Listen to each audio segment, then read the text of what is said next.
शेतकरी जे आमकां पळयता आनी आमी तांचे खातीर जो हो आवाज सुरू केला, इथेनॉलचो प्लांट येतलो.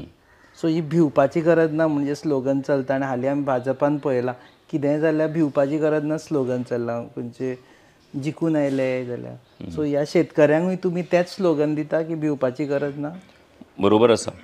कारण कित्याक सांगता तुका, कारण कशें आसा की खंयची इकॉनॉमी जी आसता, एग्रीकल्चर इकॉनॉमी जी आसता पळय न्ही, ती एग्रीकल्चर इकॉनॉमी ही एखाद्या म्हणजे आतां शेतकरी जेन्ना उत्पन्न घेता पळय, त्या उत्पन्नाक जेन्ना ताका विश्वास जाता की हें उत्पन्न केल्या उपरांत आपल्याक मार्केट मेळटलें, ताका एक मोबिलिटी आपल्याक मेळटली फुडली. सो ह्याच्या आदाराचेरूच तो उत्पन्न करता. सो आयच्या घडयेक शेतकऱ्यांची संख्या सादारणपणान गोंयांत ऊस उत्पादन करपी शेतकऱ्यांची संख्या 600-700 पर्यंत आयल्या. कळ्ळें, जी एका टायमार 2000, 200, 300 पर्यंत आशिल्ली. सो ही कमी जाल्ली आसा. पूण जेन्ना ताका हो विश्वास जातलो की बाबा हें परत एकदां हांगासर हो सेटअप उबो रावता म्हणून, तेन्ना तोय परत